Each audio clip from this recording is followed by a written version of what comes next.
Bonjour mesdames et messieurs, bienvenue dans ce 6h30. Le président de la République du Mali est arrivé à Abidjan hier après-midi pour une visite de travail et d'amitié. Ibrahim Boubacar Keïta a été accueilli par le président Alassane Ouattara, puis les deux chefs d'État ont eu droit aux honneurs militaires. Plusieurs ressortissants maliens vivant en Côte d'Ivoire sont sortis pour accueillir leur président. Abou Sanogo. C'est sa deuxième visite en terre ivoirienne depuis son accession à la tête de la République du Mali. Pour cette visite officielle, Ibrahim Boubacar Keïta est arrivé à Abidjan ce jeudi après-midi sous le coup de 15h30. Au bas de l'échelle de coupé pour l'accueillir, le président de la République de Côte d'Ivoire, Alassane Ouattara. Puis les deux chefs d'État iront s'incliner devant leurs drapeaux respectifs pour l'exécution des hymnes nationaux.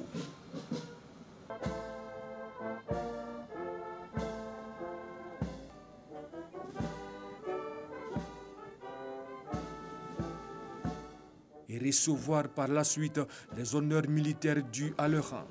Honneurs rendus par le drapeau de l'État et sa garde. 2 pelotons de l'école de gendarmerie d'Abidjan et 3 sections de la garde républicaine aux ordres du lieutenant-colonel Yeo Brahima. Après quoi, les deux chefs d'État sont allés à la rencontre de leurs ressortissants dans une grande ambiance. Pour l'occasion, la communauté malienne est sortie en grand nombre.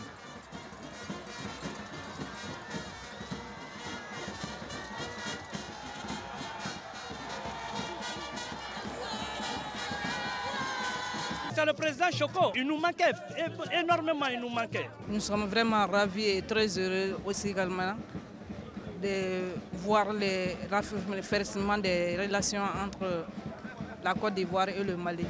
Nous sommes très ravis de l'accueil qui se prépare à ce niveau. Oui, on est content, on est très content. Pour nous dire que vraiment, on a remercié Alassane Ouattara, vraiment, il nous accueille bien, vraiment, sincèrement. C'est une fierté pour nous et pour toute la communauté malienne, et particulièrement les étudiants maliens qui vivent en Côte d'Ivoire. Nous avons une suite de doléances à faire au président quant à la situation des villes des étudiants maliens en Côte d'Ivoire. Pour les Maliens d'Abidjan, alors il n'a qu'à essayer de les recevoir. Ils vont évoquer leurs problèmes, les soucis qu'ils ont, alors il va essayer de voir ça.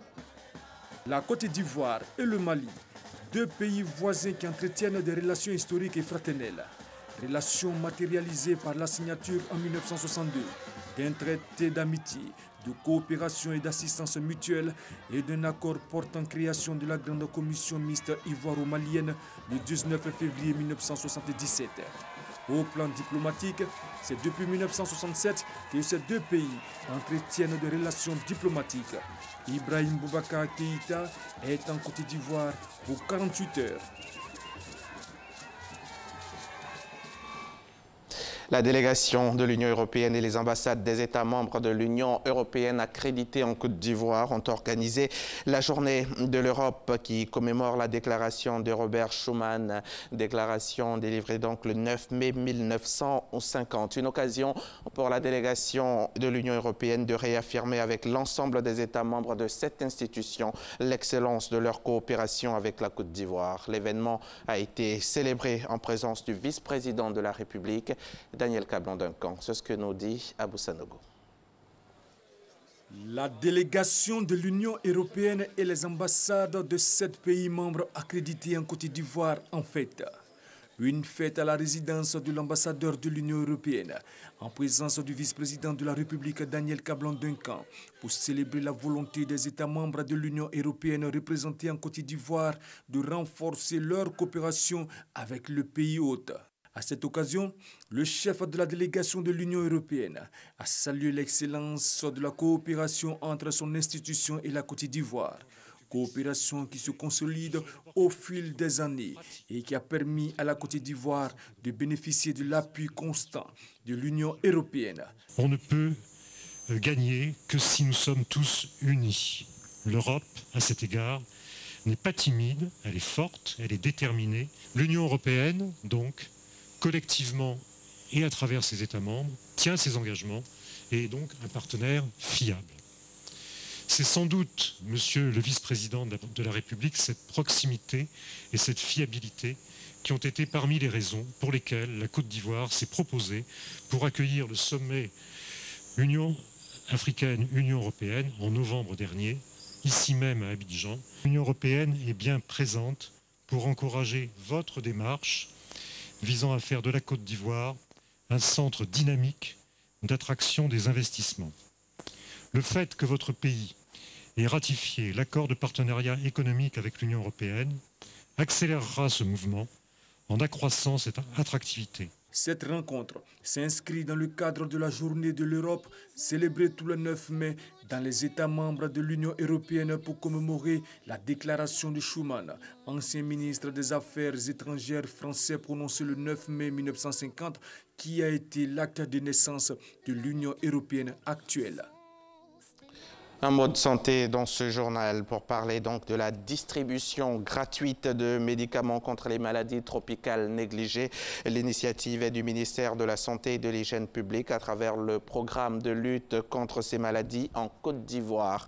Les populations de 57 districts sanitaires du pays ont pu bénéficier de cette distribution de médicaments. Moussa Konaté. Les maladies tropicales négligées touchent plus d'1 milliard de personnes à travers le monde, dont 40% en Afrique. En Côte d'Ivoire, 21 millions de personnes sont exposées à ces maladies, telles que la bilharziose, le trachome, l'onchocercose, les vers intestinaux, l'éléphantiasis. Pour venir à bout de ces affections qui constituent un problème de santé publique, le ministère de la Santé a opté pour la distribution gratuite de médicaments aux populations. Le programme de lutte contre les maladies tropicales négligées a donc sillonné 57 districts sanitaires du pays, comme c'est le cas ici à Jacquesville. Objectif, la prévention.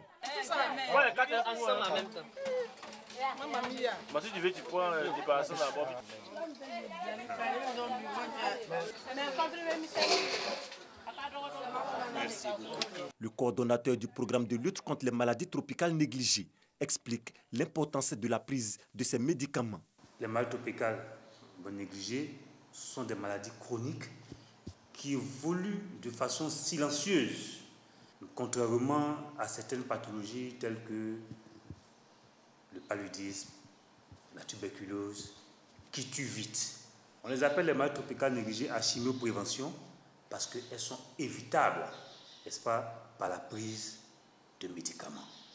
D'où la distribution de masse de médicaments en vue de sensibiliser nos parents et nos enfants à prendre ces médicaments pour éviter les complications dramatiques que présentent ces maladies. L'onchocercose qui peut causer la cécité si elle n'est pas vite soignée.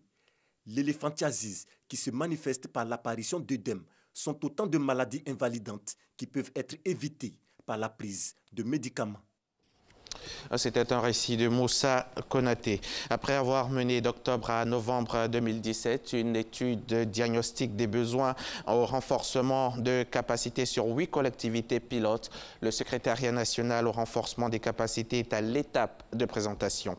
Epiphane Zorobibalo, premier responsable de l'instance rattaché à la primature, a donc rencontré la direction générale de la décentralisation et du développement local. L'objectif est d'apprécier ensemble les différentes conclusions de cette étude et dégager des perspectives d'un programme précis pour le renforcement des capacités des collectivités. Franck Quadio.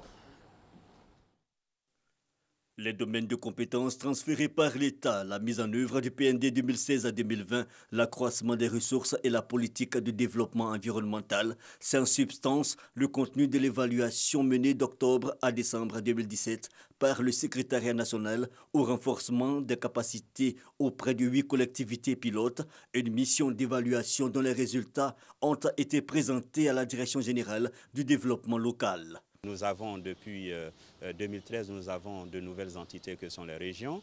Les dispositifs légaux ne sont pas toujours adaptés à cette nouvelle configuration. Donc il faut adapter, il faut donc réformer l'ensemble du dispositif législatif et réglementaire. Et l'autre aspect important, c'est les capacités humaines. Vous savez que la plupart des élus locaux sont avant tout des acteurs politiques. De ces acteurs politiques, il faut en faire des acteurs de développement et un développement qui soit inclusif, qui soit participatif. Donc c'est disons, les grandes lignes de la conclusion de l'étude diagnostique. Une étude qui révèle aussi que sur 16 domaines de compétences transférés par l'État, seuls 5 sont vraiment mis en œuvre par les collectivités. Ce sont la santé, l'éducation, la communication, l'assainissement et la salubrité. Certains comme l'aménagement du territoire et la promotion de la famille et la jeunesse étant négligés, sans oublier l'absence de plans locaux de développement. La rencontre a donc été pour les experts de la décentralisation d'apprécier les résultats pour une meilleure mise en œuvre. Et au moment où la Côte d'Ivoire s'apprête à vivre des élections locales, avant le 31 décembre 2018, il était nécessaire, en collaboration avec le Secrétariat national renforcement de capacité, bien que cette étude soit menée en vue de déceler les dysfonctionnements et voir un peu là où il faut apporter des améliorations.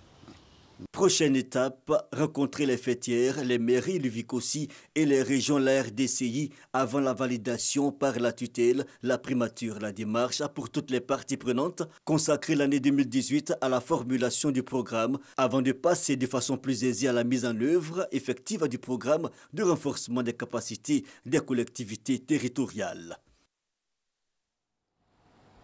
Au Kenya, le bilan est lourd suite à la rupture du barrage privé Patel hier mercredi soir. Donc, l'essence déversée des eaux boueuses. Il est situé dans la commune de Solai, près de la ville de Nakuru, à quelques 200 km environ au nord-ouest de Nairobi. Les services gouvernementaux font état d'au moins 41 morts. Les dégâts sont très lourds. D'après une estimation de la Croix-Rouge kenyane, quelques 500 familles ont été affectées par la catastrophe. Et puis, c'est le 12 juin à Singapour qu'aura lieu le sommet entre Kim Jong-un et Donald Trump. Le président américain l'a annoncé quelques heures après avoir accueilli les 3 détenus libérés par la Corée du Nord à l'aéroport à Washington. C'était donc hier jeudi 10 mai 2018. C'est la fin de ce journal. Merci de l'avoir suivi. Bonne suite des programmes sur notre chaîne.